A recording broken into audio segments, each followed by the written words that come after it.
Every single year in the United States, there are about 100 million new lawsuits brought regarding business litigation. It's either a company suing a customer suing a company, or one business suing another.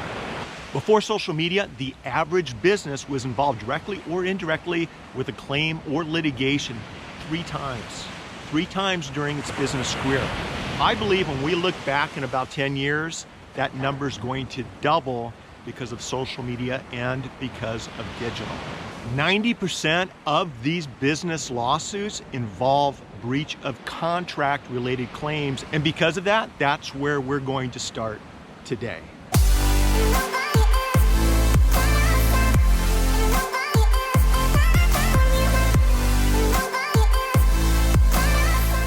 Hey everyone, my name is Mitch Jackson. I've been practicing law for about 33 years. I love helping online and offline businesses with their business development. I've helped hundreds of companies with their startup and litigation needs, and I'm hoping to share with you some new tips, some things you haven't heard about to help keep you safe when it comes to doing business on the digital platforms.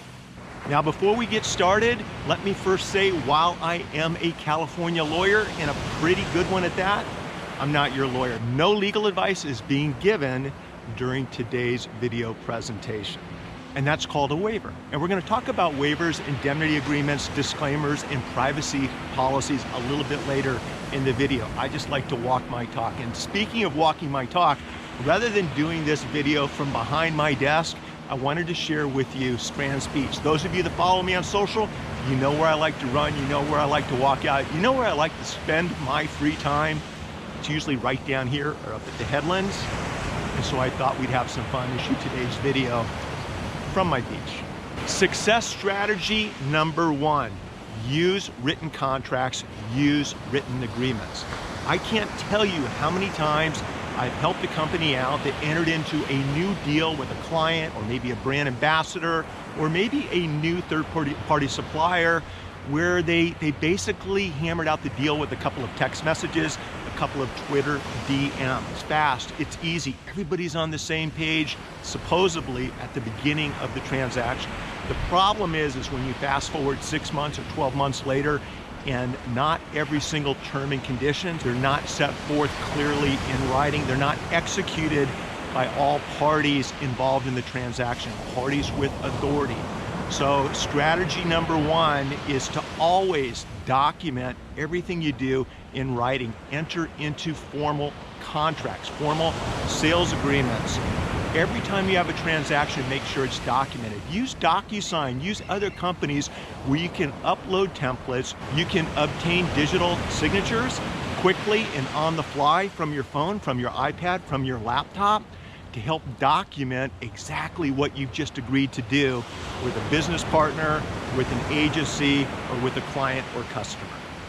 Along those same lines, when you're asked to enter into an agreement with someone else, with another company, with a customer, with a supplier, take the time to review that document. If you don't understand all of the terms and provisions of that agreement, have it reviewed by somebody who does. Contact an experienced lawyer in your state, in your country, to advise you as to what you should or should not agree to.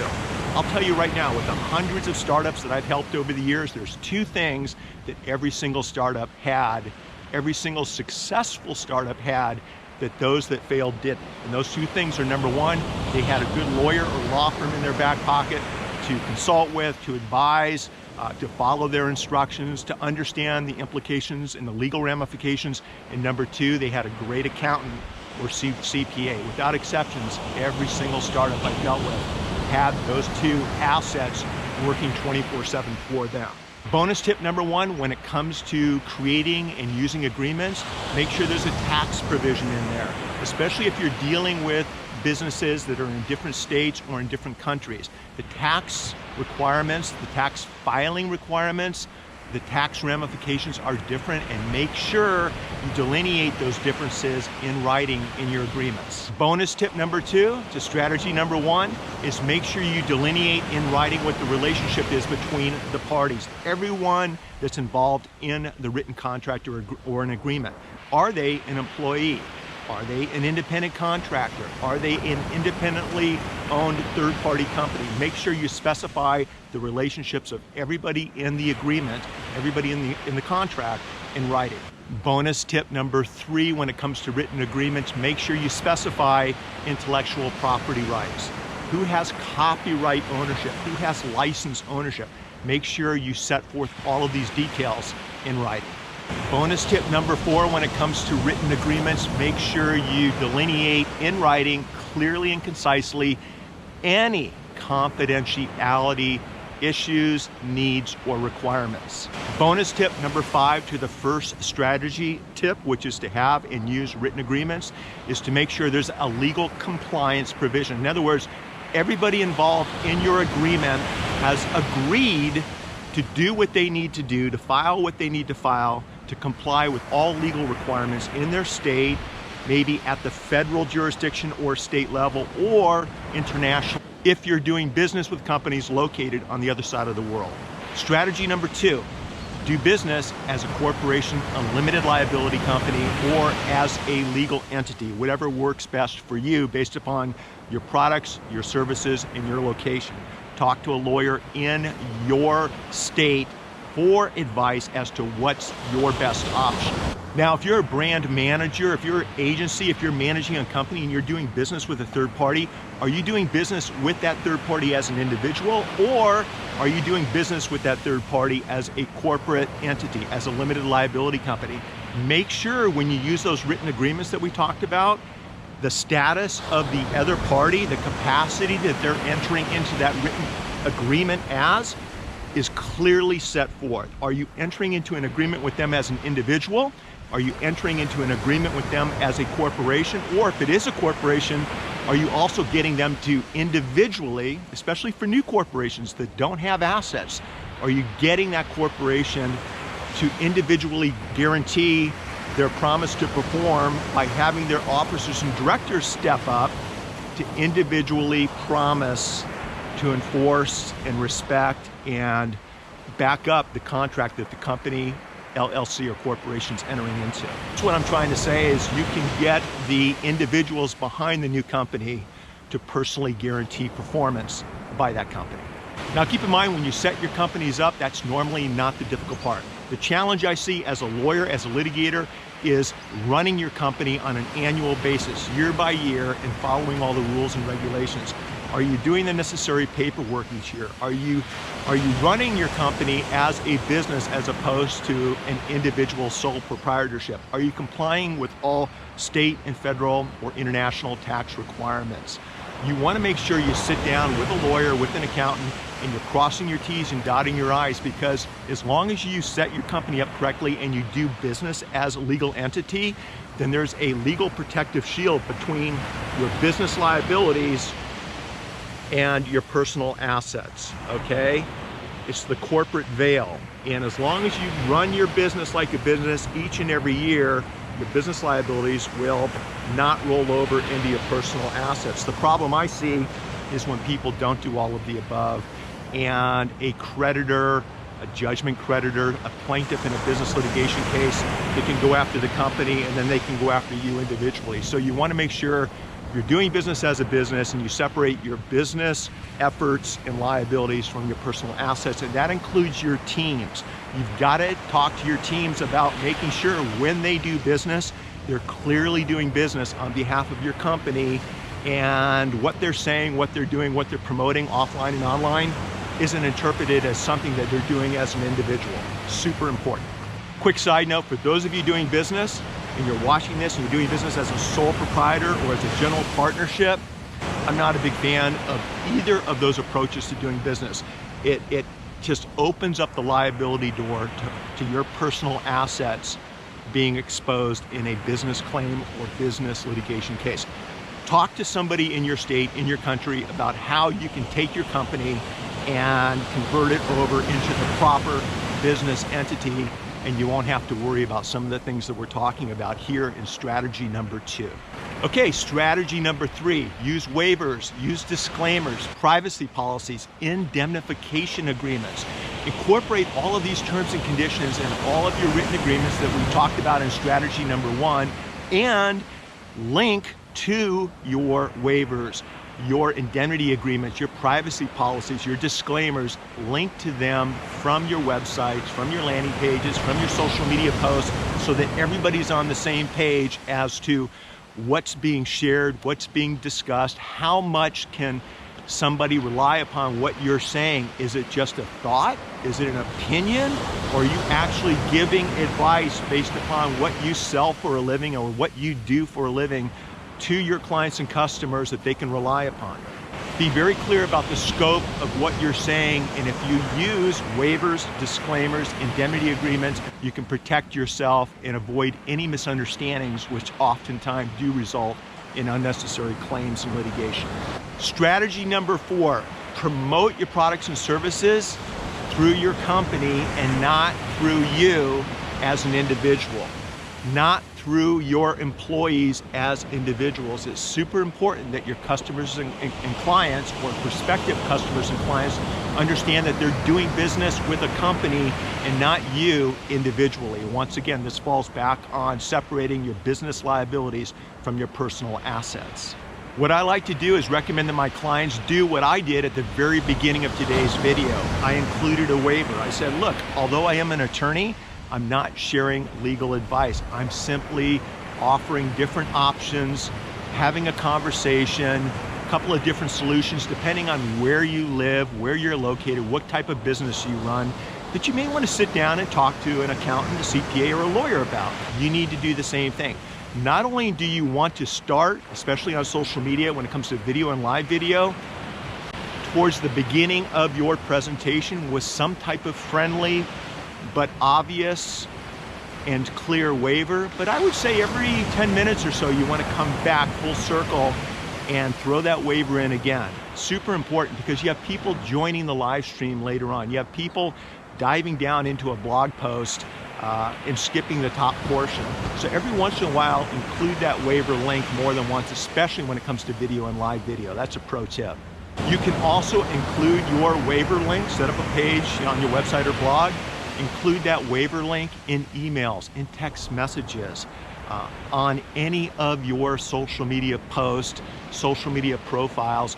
You know, make sure that you're using waivers in a way that it doesn't alienate you from the relationships that you're trying to build with your customers or clients, but will be there if a claim's brought against you, and your lawyer will be able to argue, look, the waiver is clear, it's concise, here's the link, let's read it in front of the jury, and the jury will understand that you've done nothing wrong, and the other side's the one that misunderstood the extent of the relationship or the information that you were sharing. Success strategy number 5, respect other people's intellectual property. Copyrights, trademarks, trade names. Don't use other people's content without their express written permission. This is one of the biggest mistakes I see companies doing online, or their team members, their employees doing, without really giving it thought. I think the general rule to take away from today's presentation is that if you did not create the content that you're sharing, that could be a picture, a video, a soundtrack, music in the background, this surf is not copyrighted. So if you're listening and enjoying the sound of the surf as much as I am, that's cool, right? But as far as having other people's content in your social media content without their express permission, you're exposing yourself to a claim, you're exposing yourself to an intellectual property right claim or litigation. So what you want to do is get written permission, okay? Or use content where you have ownership of that content. You can purchase it from a website, or you can purchase a limited, exclusive, or global license to use that content any way that you want.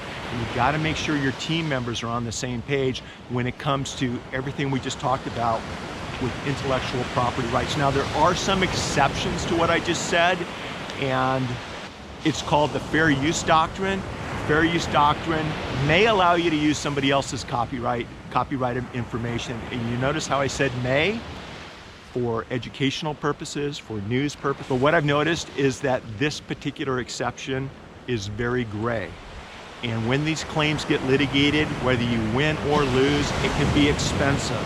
Another little thing that I've noticed is usually when it comes to the fair use doctrine the better lawyer wins. The client with the best lawyer wins. That's how gray of an area this can be.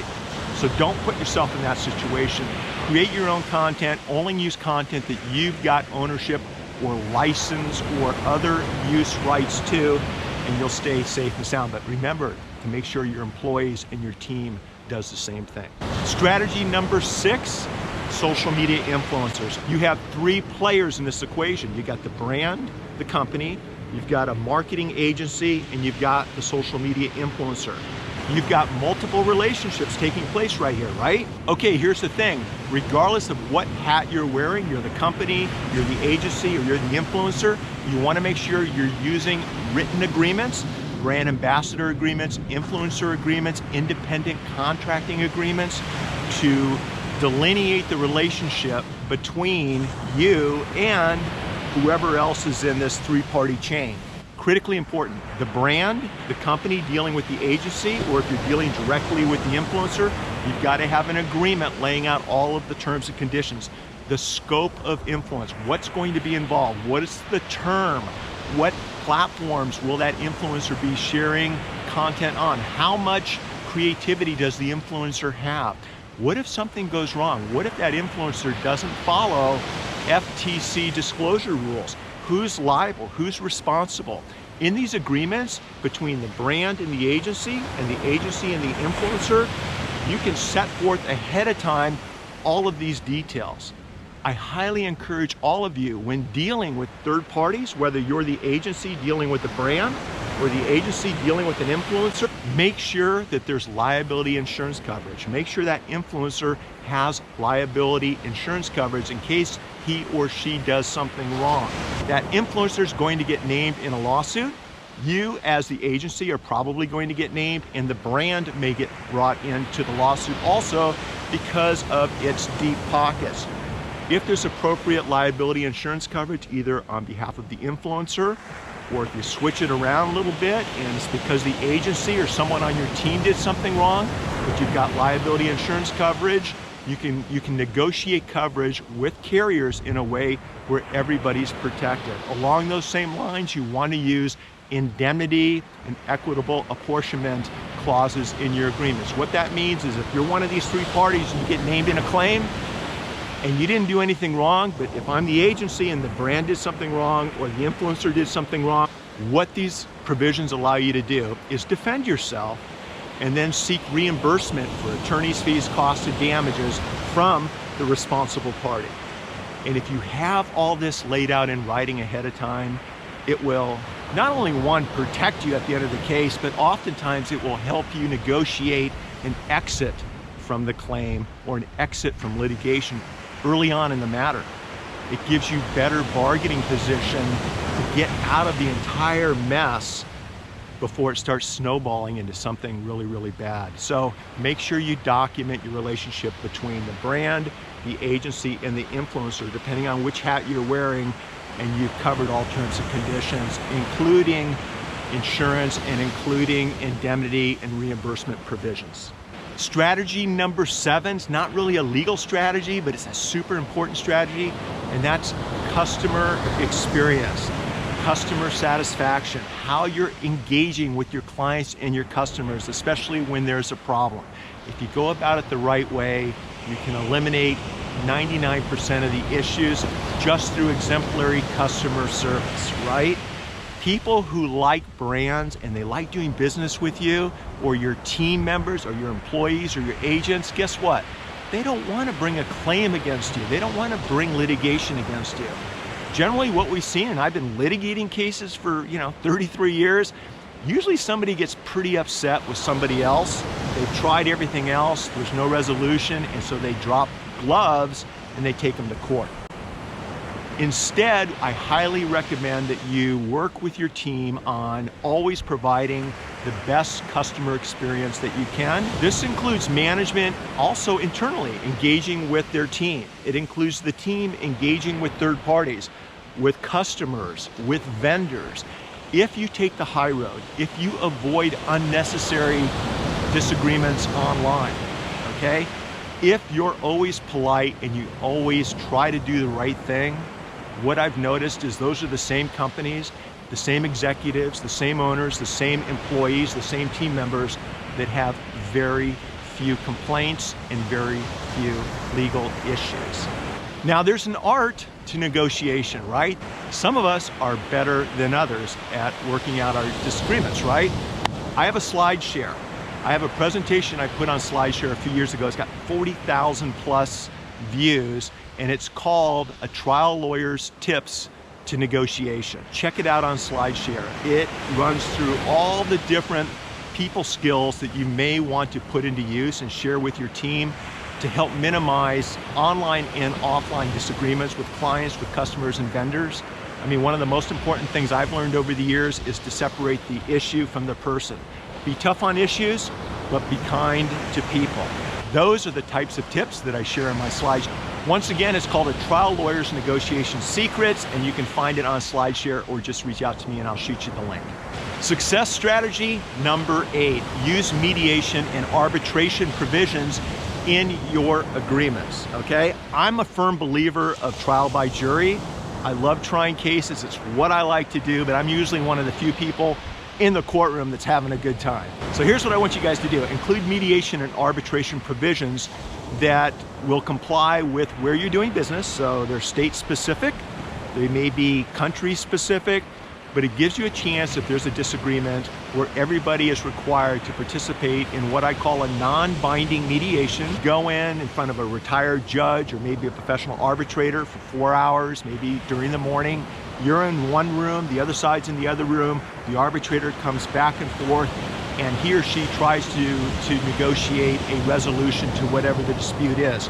I found them to be very effective, so you might want to try that. If you're unsuccessful with mediation, then you have binding arbitration. Depending on how you feel about binding arbitration, and there are pros and cons with it, once again, you can get in, have your case heard without the expense of protracted litigation, without the unknown of a jury, 12 people you've never met before, at least here in California. So think about mediation and arbitration provisions being included in your offline and online documentation. Strategy number 9, have an attorney's fee provision in your agreements.